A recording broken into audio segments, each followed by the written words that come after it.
राम कथा की महिमा गा करके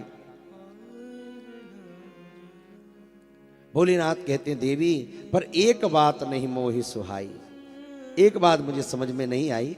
यद्यपि मोह बस कयहु भवानी, तुमने मोह के वशीभूत होकर मुझसे कहा कि राम कौन है। यही प्रश्न कर भरद्वाज जी ने किया था और यही मां पार्वती कर रही हैं। तुम जो कहा राम को आना, तुमने पूछा राम कौन है। अरे देवी क्या तुम राम को नहीं जानती हो। जे ही सुति गाव धरे मुनि ध्यानी, जैसे सुतिया गाती हैं मुनि गाते हैं, जो सब उनका ध्यान लगाते हैं वो राम है। क्योंकि मां पार्वती ने पूछा कि प्रभु राम कौन है, क्या वही राम है जिनको तुम दिन रात जपते हो, या राम तो अवध नपति सुत होई, या दशरथ जी के पुत्र राम हैं, या फिर कोई और अगुण अगोचर अनल राम हैं। अगर वो राजा के बेटे हैं तो महाराज नारी के विरह में जो भटक रहे थे वो कौन थे, और जिनकी महिमा आप सुनाते हैं वो राम कौन है। भोलेनाथ को थोड़ा क्रोध आया इस बात।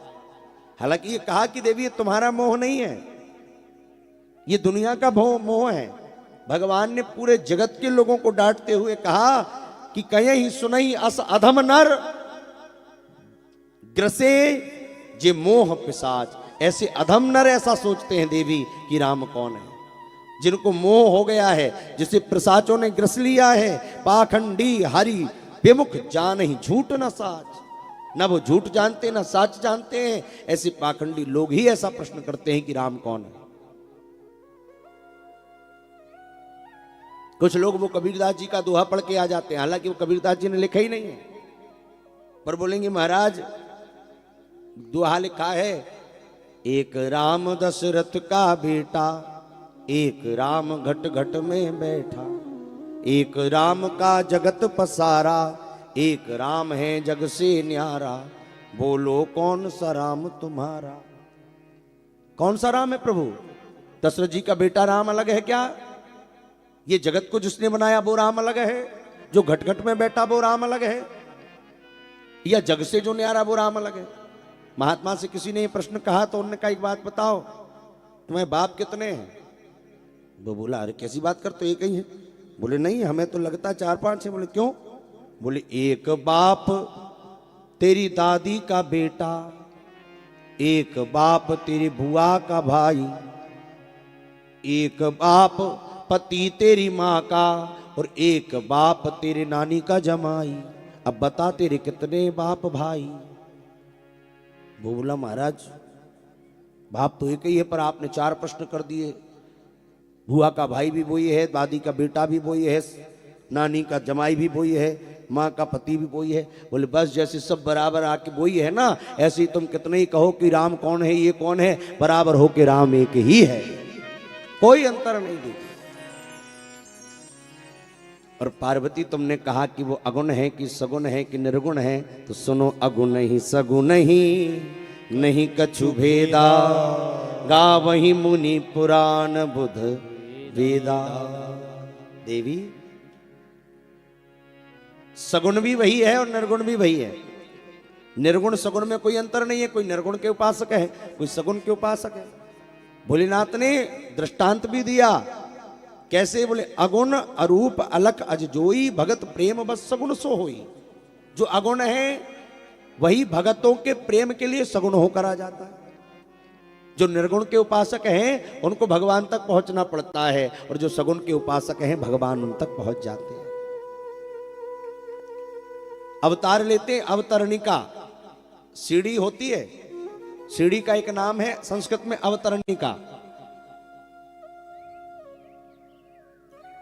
भगवान ने कहा तुम मुझ निर्गुण निराकार को पाना चाहते हो तो नाम रूप ये सब छोड़कर ऊपर आ जाओ सीढ़ियों से और मेरे हो जाओ। भक्त ने कहा प्रभु सीढ़ी क्या बस ऊपर जाने के लिए होती है, नीचे आने के लिए नहीं होती है। बोले नीचे आने के लिए भी होती है, तो मैं ऊपर क्यों आऊं, आप ही जरा नीचे उतर के नाम और रूप लेकर नीचे आ जाओ, नाम रूप लीला धाम। तो अवतरिका से पधार जाओ तो अवतार हो जाएगा। तो वही राम स्वरूप बना कर आ गए देवी। जैसे पानी का कोई स्वरूप नहीं है, निर्गुण है पानी कि है कोई स्वरूप। पानी को कोई पकड़ नहीं सकता, उछाल नहीं सकता, उठा नहीं सकता, काट नहीं सकता। पानी निर्गुण है, लेकिन उसी पानी को आप एक कटोरी में भरकर फ्रिज में रख दो, एक टेम्परेचर मिलेगा, वो पानी बन जाएगा बर्फ। अब वो जो निर्गुण पानी था वो सगुण बन गया। बर्फ को पकड़ लो, उछाल लो, काट लो, पीट लो, तोड़ लो, सब कर लो। लेकिन वही सगुण बर्फ को थोड़ी देर बाहर रखो तो थोड़ी देर बाद फिर वो निर्गुण पानी हो जाएगा। ऐसे ही निर्गुण और सगुण में कोई भेद नहीं है। एक व्यक्ति गाड़ी से जा रहा था, टायर पंचर हो गया। अब पंचर हो गया, किसी को बुलाया, भैया हवा चाहिए, कहां मिलेगी? वो बोला, कैसी बात करते हो, हवा कहां मिलेगी? हवा तो हर जगह है, ऊपर हवा है, नीचे हवा है, आगे हवा है, पीछे हवा है, चारों तरफ हवा ही हवा है। वो बोला, हे भगवान, हवा ही हवा है। दूसरा मिला, उससे पूछा, भैया हवा डलवानी है, हवा कहां मिलेगी?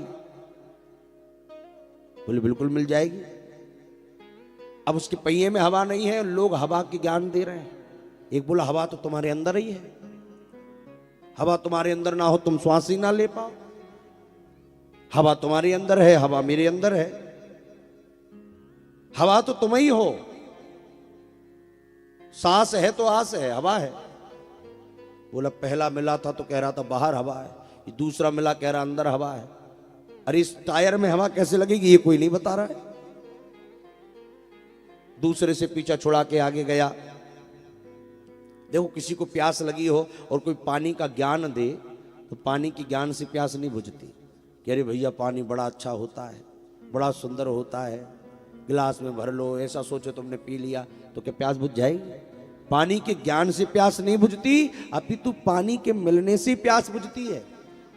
अब वो हवा का ज्ञान दे रहे हैं, उसकी हवा नहीं भरा रही गाड़ी में, लेकिन किसी ने कहा भैया चले जाओ, आगे की दुकान है, वहां हवा डल जाएगी। वो गया, किसी ने उस निराकार हवा को एक साकार मशीन के माध्यम से ला करके जैसी टायर में लगाया, गाड़ी चलने लगी।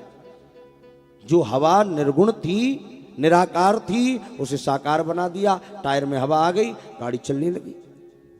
मतलब वो निराकार ही साकार है, साकार ही निराकार है। वो साकार पहिए चलने लग गए कब? जब निराकार हवा उसमें चली गई। भोलेनाथ भी कहते हैं, देवी वो राम निराकार भी वही है, साकार भी वही है, वही मेरा इष्ट है। और जिसकी जब कृपा होती है तो ऐसा भ्रम मिट जाता है देवी। आदि अंत को जासु न पावा, जिसके ना कोई आदि जान सकता है ना अंत जान सकता है। देवी उसे कोई देख नहीं सकता पर महसूस कर सकता है। वो बिना पैरों के दौड़ लगाना जानता है, वो बिना हाथों के दुनिया का काम करना जानता है, वो बिना जीव के सारे रसों को भोगना जानता है, वो बिना वाणी के पूरी दुनिया को सुनाना जानता है, वो बिना तन के सबको स्पर्श करना जानता है, वो बिना नाक के पूरी दुनिया के रस को ग्रहण करना जानता है। उसकी अलौकिक करनी है।